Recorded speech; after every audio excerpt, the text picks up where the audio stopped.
കോഴിനെ പോറ്റുന്ന പല ആൾക്കാർക്കുള്ള പരിപാടിയാണ്. കോഴിക്കൂട്ടിലേക്ക് പോയി തലയിട്ട് കണ്ട് കോഴിക്കൂട്ടിൽ മുട ഉണ്ടോ, കോഴിക്കൂട്ടിൽ വേറെ എന്തെങ്കിലും ഉണ്ടോ നോക്കുന്ന പരിപാടി. അത് മാക്സിമം എന്താക്കുക, നല്ല ശ്രദ്ധിച്ചിട്ട് ചെയ്യുക, അല്ലെങ്കിൽ നല്ലൊരു പണി നിങ്ങൾക്ക് കിട്ടും.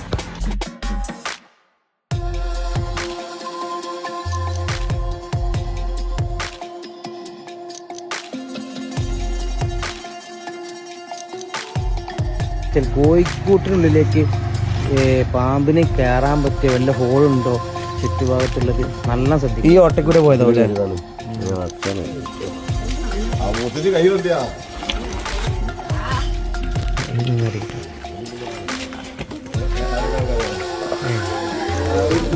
അത് പോലെ ഓടുക്കും. ബാലിയോട് വെച്ചില്ല.